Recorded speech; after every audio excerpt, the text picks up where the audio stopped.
Good afternoon, folks. Welcome back to Celtic Fans TV.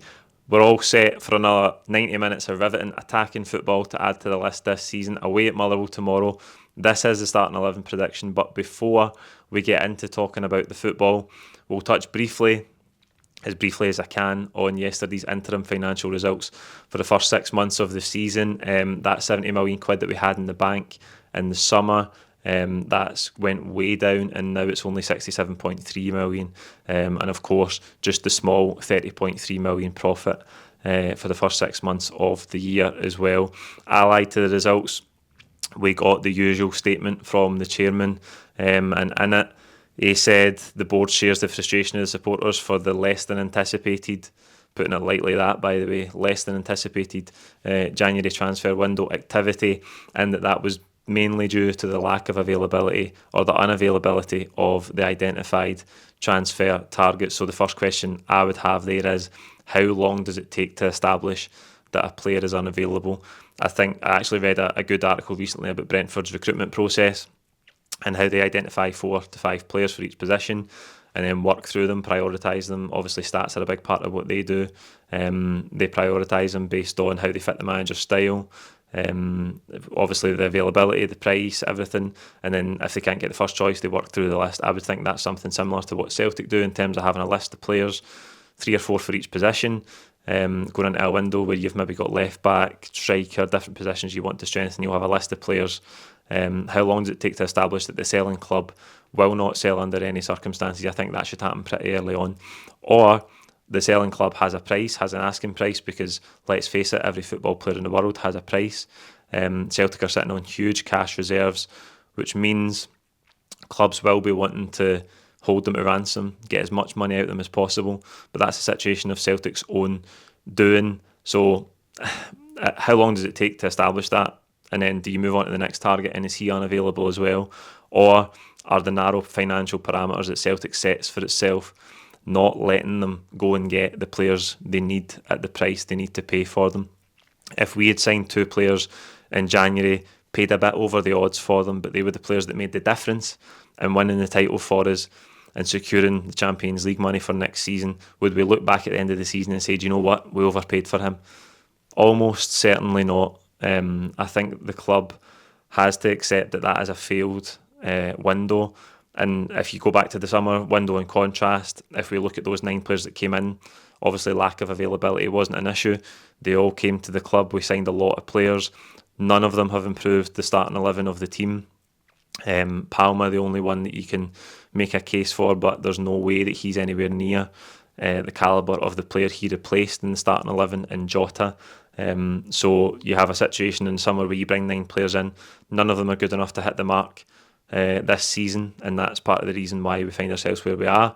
And then you come to the January transfer window where the list of targets you come up with are unavailable, and what happens after that? So could we have went to the asking price? Could we have overpaid a wee bit? Could we have accepted that, you know what, this situation requires this? It calls for us to go a wee bit higher, to pay a wee bit more, because we think these players are going to improve the team and get us over the line where we need to be. Anyway, that's enough about recruitment. We've talked about it to death, and we will do again at the end of the season and again in the summer transfer window, because that's when these conversations will become really pertinent again. But I think it's too simple for the club to say the targets weren't available, but we didn't find the right targets then. And if they were genuine, they were either genuinely unavailable, and then you should have immediately moved on to the next target, or they actually had a price and the club weren't willing to go there because of the narrow financial parameters that it works within. So we'll get to the football then. A much cheerier subject, of course, the football that Celtic are playing this season. We got Motherwell tomorrow off the back of that 1-1 draw against Kilmarnock last weekend. We talked about it at length in the post-match pint. Groundhog Day, the same performance we've watched over and over and over again. We've played ourselves into this situation where it's absolutely do or die every single week now. And we've got here off the back of the slow, sluggish, risk-averse garbage that we've served up all season. That's the responsibility of the manager, and it's the responsibility of the players, and they've got to find something within them in the last 12 games to put up a much higher level than they have done throughout the course of this season. Brendan Rodgers has been very keen in the last couple of weeks to to come out with this sort of siege mentality that there's a narrative against the club and that the situation isn't really as bad as people would have you believe, or as people, the supporters, are reacting. So you had it in the Scottish Cup tie against St Mirren, brought on by Neil Lennon, ironically, of course, that, it's 8 wins and 1 draw, and people would have you think it's a crisis. And then yesterday he rolled it out again to say, it's 8 wins and 2 draws.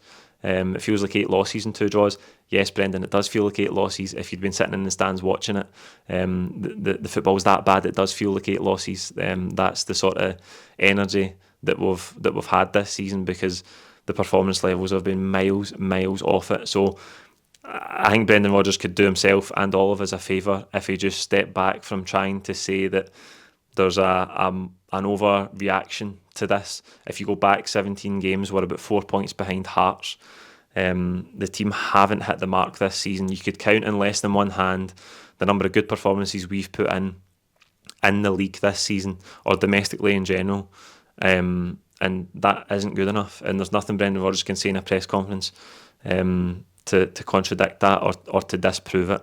It's up to him and the players to find a level in these next 12 games that can somehow haul us over the finish line.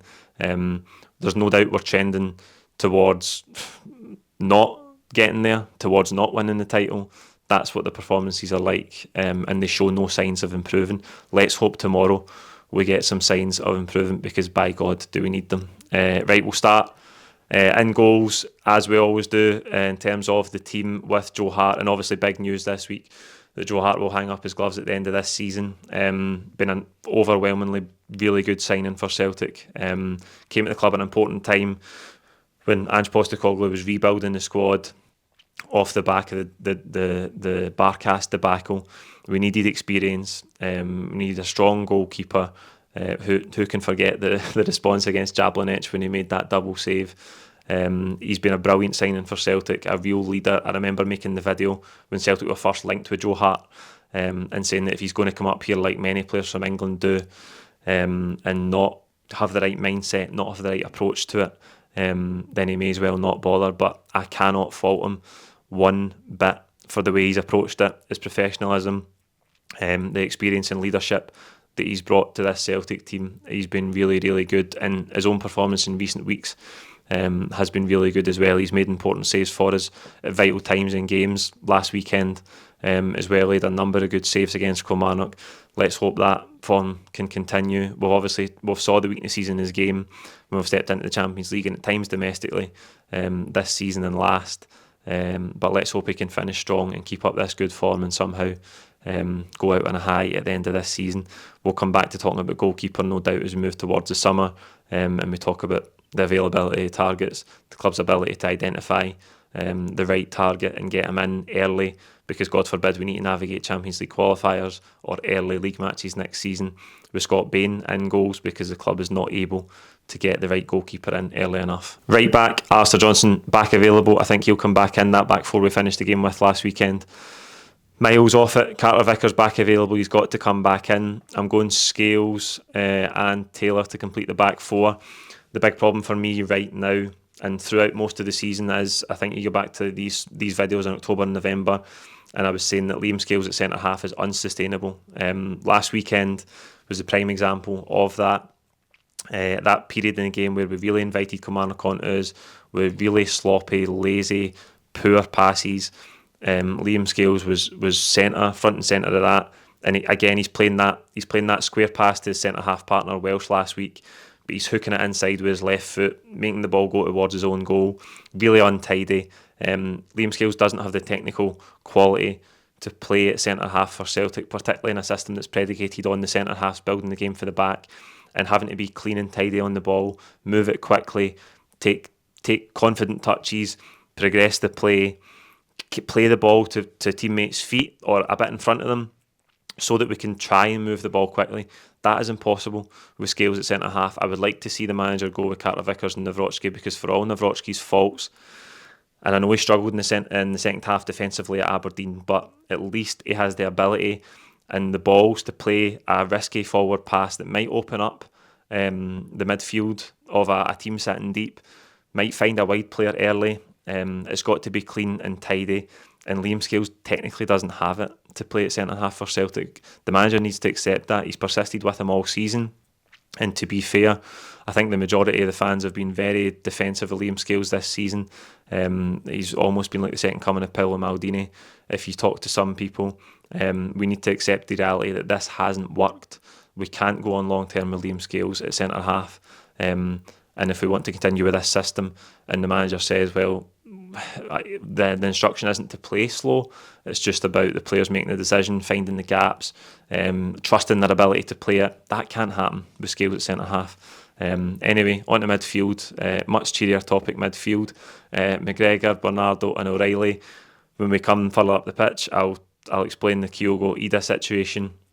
I think McGregor, poor last weekend. The one player who you think shouldn't let the nerves get to him and has to a brilliant technical footballer, lots of experience, leading the team. You wanted him to just get his foot in the ball, keep things calm, but even late in the game, you could see the nerves were getting to him. It was contagious. It was through the full team.